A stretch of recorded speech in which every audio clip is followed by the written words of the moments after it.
Hi గారు, welcome to our channel. ప్రస్తుతం మనతో పాటు దాము బాలాజీ గారు సీనియర్ జర్నలిస్ట్ ఉన్నారు. వారితో ఒకసారి మాట్లాడదాం. సార్ నమస్కారం సార్. నమస్తే. సార్ అప్పిగూడలో ఒక ఫ్యామిలీ, వాళ్ళ ఇద్దరు భార్యాభర్తలు, వాళ్ళిద్దరు పిల్లలు అందరూ కూడా సూసైడ్ చేసుకొని చనిపోయారు సార్. ఇప్పుడు ఇది రాష్ట్ర వ్యాప్తంగా కూడా సంచలనంగా మారింది. అంటే ఒక ఫ్యామిలీ మొత్తం సూసైడ్ చేసుకోవడం అంటే ఏ కారణాల వల్ల వీళ్ళు ఈ విధంగా సూసైడ్ చేసుకున్నారు? అయితే ఈ మధ్య కాలంలో ఈ విధంగా ఫ్యామిలీ సూసైడ్లు అనేవి ఎక్కువైపోయాయని కూడా చాలా మంది చెప్తున్నారు సార్. ఎందుకు, దానికి గల కారణాలు ఏంటి? నిన్న ఒక ఘోరమైన సంఘటన జరిగింది హబ్సిగూడలో స్ట్రీట్ నెంబర్ 8 రవీంద్ర నగర్లో సాయంత్రం నిన్న పోలీసులకి 100కి కాల్ వచ్చింది. ఇలాగా ఇంట్లో వాళ్ళు తలుపులు తీయట్లేదు, ఫోన్ చేసినా కూడా లిఫ్ట్ చేయట్లేదు అని వచ్చింది. దాంతో వాళ్ళు ఉస్మానియా యూనివర్సిటీ పోలీసులకు ఫోన్ చేశారు. సో పోలీసులు వెళ్ళి తలుపులు బద్దలు కొట్టి చూస్తే ఒక ఘోరమైన సంఘటన కనబడింది. అదేంటంటే ఇద్దరు భార్యాభర్త ఊరికి వేలాడుతున్నారు. ఇంకిద్దరు పిల్లలు ప్రాణం లేకుండా బెడ్ల మీద పడున్నారు. సో దీని తర్వాత వాళ్ళు మొత్తం సెర్చ్ ఆపరేషన్ చేస్తారు ఇంట్లో అంతా. వాళ్ళకి ఒక సూసైడ్ లెటర్ కూడా దొరికింది. సో దాని తర్వాత పోలీసులు వివరాలను వెల్లడించారు. ఈ లోపల ఆ అమ్మాయి వాళ్ళ భార్య వాళ్ళ నాన్న కూడా వచ్చి మీడియాతో మాట్లాడారు. సో ఏం జరిగిందంటే, ఇతని పేరు చంద్రశేఖర్ రెడ్డి, భార్య కవిత. వీళ్ళకి ఇద్దరు పిల్లలు, శ్రీతారెడ్డి, విశ్వాన్ రెడ్డి. శ్రీతారెడ్డికి 9 years, విశ్వాన్ రెడ్డికి 5 years. సో వీళ్ళది కల్వకుర్తి, అంటే నాగర్ కర్నూలు జిల్లా కల్వకుర్తి మండలంలో ముకురాళ్ళు అనే గ్రామం. 1 yearగా ఇక్కడ ఉంటున్నారు. సో ఇతనికి చంద్రశేఖర్ రెడ్డికి 42 ఏళ్ళు, ఆ అమ్మాయికి భార్యకి 35 ఏళ్ళు కవితకి. సో ఈ సూసైడ్ నోట్లో ఏముంది అనుకున్నప్పుడు అది చాలా బ్రీఫ్గా ఉంది. నా చావుకు ఎవరు కారణం కాదు, వేరే మార్గం లేక నేను ఆత్మహత్య చేసుకుంటున్నాను, క్షమించండి. నాకు కెరీర్లో ఇబ్బందులు ఉన్నాయి, శారీరకంగా మానసికంగా సమస్యలు ఉన్నాయి, మధుమేహం ఉంది, నరాల జబ్బు ఉంది, కిడ్నీ సమస్యలతో బాధపడుతున్నాను అని ఆయన రాసుకున్నారు, చంద్రశేఖర్ రెడ్డి. అయితే ఇది ఎలా జరిగి ఉండొచ్చు ఏంటి అనేది బాడీలను అయితే పోస్ట్ మార్టం పంపించారు. దీన్ని ఇప్పటి వరకు పోలీసులు విచారణలో తేలింది ఏంటంటే, ఈ చంద్రశేఖర్ రెడ్డికి ఒక 6 months వరకు జాబ్ ఉన్నింది. నారాయణ జూనియర్ కాలేజీలో లెక్చరర్గా చేసేవాడు. భార్య హౌస్ వైఫ్. సో ఈ పెద్ద పాప శ్రీతారెడ్డి ఏమో ఫిడ్జ్ స్కూల్ అని అబిట్స్లో స్కూల్లో చదువుతుంది, 9th class. విశ్వాన్ రెడ్డి ఏమో జాన్సన్ గ్రామర్ స్కూల్లో చదువుతున్నాడు, 5th class. సో 6 నెలల నుంచి వీళ్ళకి ఆర్థిక సమస్యలు చుట్టుముట్టాయి. అంతకుముందు కూడా పెద్దగా ఆర్థికంగా ఇద్దరు కూడా గొప్పగా లేరు. సో ఇతని సంపాదన మీదే ఫ్యామిలీ నడవాలి, ఆస్తులేమి లేవు. సో కొంత ఆరోగ్యపరంగా అప్పులు, పిల్లల చదువుల కోసం ఖర్చులు ఇవి పెరిగిపోయినాయి అన్నమాట. దాంతో ఈ 6 నెలలుగా అప్పులు అవి చేసి ఇబ్బందులు అవుతుంది. సో దాంతో వీళ్ళు భర్త 20 రోజుల నుంచి సూసైడ్ ప్లాన్ చేస్తున్నాడని, భార్యకి కౌన్సిలింగ్ చేస్తున్నాడు చనిపోదామని. సో భార్య కూడా కన్విన్స్ అయింది. దీంతో మన ఇద్దరం చనిపోతే పిల్లల పరిస్థితి ఏంటి, వాళ్ళు అనాథలుగా మారిపోతారు, సో అది వద్దు, వాళ్ళని కూడా చంపేద్దాం అని డిసైడ్ అయ్యి ఈ పాప, ఈ శ్రీతారెడ్డికి ఏమో ఉరి వేసి చంపేశారు, ఈ బాబుకేమో విషం ఇచ్చారు, తాము ఇద్దరు కూడా ఉరి వేసుకొని చనిపోయారు. ఇది బేసిక్గా జరిగిన సంఘటన. సో ఈ కవిత వాళ్ళ నాన్న, ఆయన ఏడుస్తున్నాడు విపరీతంగా. ఆయన ఒక రూరల్ పెజెంట్ లాగా ఉన్నాడు, ఫార్మర్ లాగా. సో ఆయన, నేను కూలైనా చేసి చాకుండా ఉండేవాడిని, నాకు ఈ విషయమే తెలీదు, వీళ్ళు బాగున్నారు అనుకున్నాను, వాళ్ళ మధ్య కూడా ఎలాంటి గొడవలు ఉన్నట్టు కూడా ఎప్పుడు మా పాప చెప్పలేదు అని ఆయన కన్నీరుగా ఏడుస్తున్నాడు. సో ఇప్పటి వరకు పోలీసులు చెప్పిన సమాచారం అయితే ఇది. అంటే ఓవరాల్గా మామూలుగానే ఈ ఫ్యామిలీ సూసైడ్లు అంటారు వీటిని, అట్లాగే మాస్ సూసైడ్లు అని, ప్యాక్ట్ సూసైడ్లు అని కూడా పిలుస్తారు. ప్యాక్ట్ అంటే ఒకరే పోకుండా అందరూ కలిసి చనిపోదామని నిర్ణయించుకోవడాన్ని ఒక ప్యాక్ట్ సూసైడ్లు అంటారు. బేసిక్గా ఈ మధ్యకాలంలో ఇవి అర్బన్ సూసైడ్లు పెరుగుతున్నాయి. మామూలుగా మన గ్రామాల్లో ఇవి ఎప్పటి నుంచో ఉన్నాయి. ఎందుకంటే గ్రామాల్లో రైతులు అప్పులైపోవడం, అప్పులు నుంచి బయటపడడం కోసం ఫ్యామిలీ చనిపోవడం జరుగుతుంది. ఈ గత కొంతకాలంగా అర్బన్ సెంటర్స్లో, టౌన్స్లో సిటీస్లో కూడా ఈ ఫ్యామిలీ సూసైడ్లు అనేవి బాగా పెరిగింది. మొన్ననే తమిళనాడులో కూడా ఒక ఫ్యామిలీ సూసైడ్ చనిపోయారు. దానికి ప్రధాన కారణం అక్కడ వాళ్ళు బెట్టింగ్ యాప్స్, అంటే ఆన్లైన్ రమ్మీలో డబ్బులు పోగొట్టుకోవడం. అది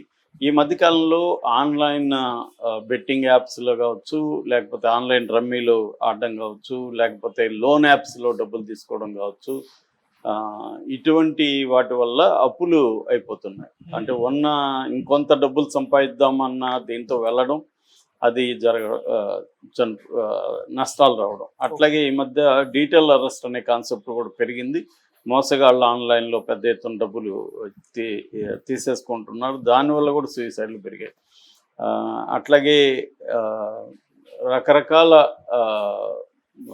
మోసాలతో కూడా డబ్బులు పోగొట్టుకుంటున్నారు. సో ఈ కారణాలు ప్రధానంగా కనిపిస్తున్నాయి. అయితే ఓవరాల్గా దీని మీద రీసెర్చ్ కూడా జరిగింది.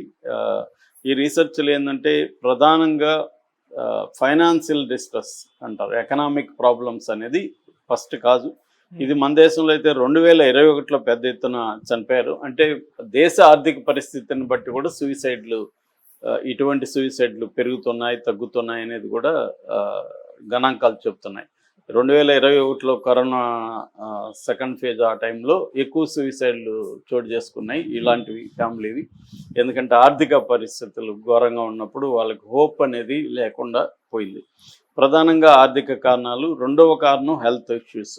ఫ్యామిలీలో ఇద్దరికో ముగ్గురు హెల్త్ బాగాలేనప్పుడు, సో ఈ హెల్త్ ఇంకా ఇట్లాగే ఉంటుంది అనుకున్నప్పుడు చనిపోయిన సందర్భాలు ఉన్నాయి. అట్లాగే పిల్లలకి ఏదైనా మెంటల్ డిజార్డర్స్ పుట్టుకతో ఉండడం, అట్లాంటి వాటి వల్ల కూడా వాళ్ళకి హోప్ లేకుండా వాళ్ళని చంపేసి తాము చనిపోయిన సంఘటనలు ఉన్నాయన్నమాట. ఇక సోషల్ స్టిగ్మా మన లాంటి దేశాల్లో ఎక్కువ ఉంటుంది. ఎందుకంటే అప్పులు తీసుకొని పరువు అనేది ఇంపార్టెంట్ ఇలాంటి ఫ్యామిలీస్కి. నిజానికి వీళ్ళు ఇద్దరు కలిసి ఏదో ఒక కష్టం చేసుకుంటే బతకలేని పరిస్థితి ఏం కాదు. ఎందుకంటే ప్రైవేటు ఒక కాలేజీలో ఆయనకి రాకపోయినా ఇంకొక కాలేజీలో వస్తుంది, ట్యూషన్లు చెప్పుకోవచ్చు, ఆమె ఏదో ఒక పని చేసుకోవచ్చు. ఇదేంటంటే తాము ఒకే రకమైన పని చేయాలి, దానికంటే తక్కువ పని చేయకూడదు అనే ఒక సోషల్ స్టిగ్మా ఉంటుంది.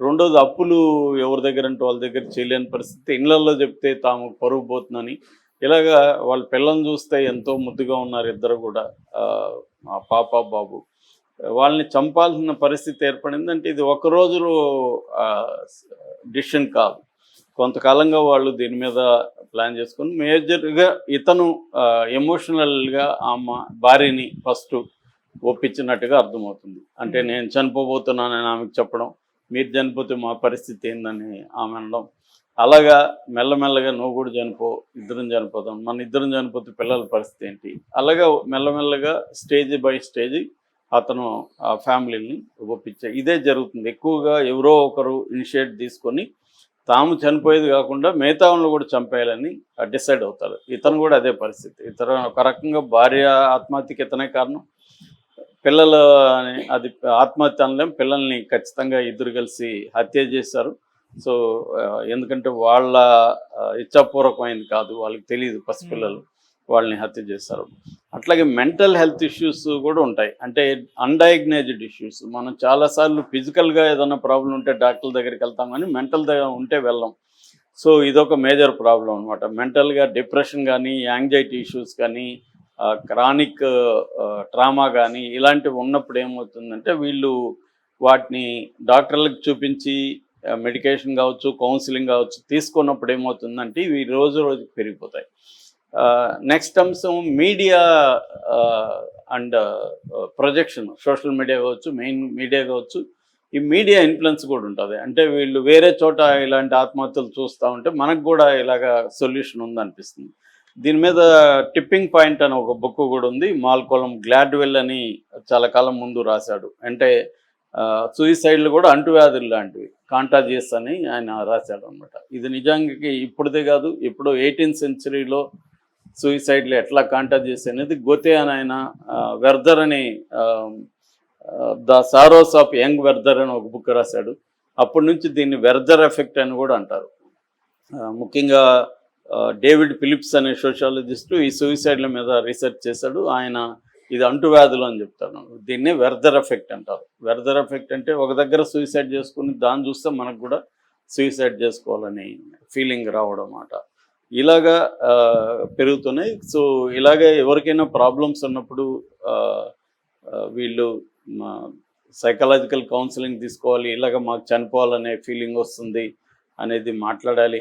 అట్లాగే దీనికోసం కొన్ని సంస్థలు కూడా పనిచేస్తున్నాయి. సూసైడ్ నివారణ కోసం వాళ్ళని కాంటాక్ట్ చేయొచ్చు. రెండోది ఆర్థిక సమస్యల గురించి కూడా ఫైనాన్షియల్ కన్సల్టెంట్ని మీట్ కావడం, ఫ్యామిలీస్తో ఫ్రెండ్స్తో డిస్కస్ చేయడం. మాకు ఈ ఆర్థిక సమస్యలు ఉంది, దీని నుంచి ఎలా బయటపడాలని డిస్కస్ చేస్తే ఏదో ఒక సొల్యూషన్ అయితే దొరుకుతుంది. ఇవాళ ఉద్యోగాలు చేయాలనుకుంటే ఏదో ఒక ప్రైవేట్ దాంట్లో ఏదో ఒక ఉద్యోగాలు అసలే లేని పరిస్థితి లేదు. ఖచ్చితంగా నిరుద్యోగం అయితే ఎక్కువ ఉంది ఇండియాలో. దాదాపు 15% అన్ఎంప్లాయ్మెంట్ రేటు ఉంది ఇండియాలో. అది ఖచ్చితంగా పెరుగుతోంది కూడా. కానీ అట్ ద సేమ్ టైం ఏదో ఒక రకమైన కనీసం గిగ్ ఎకనామీ అంటారు, అంటే క్విక్ కామర్స్, డెలివరీ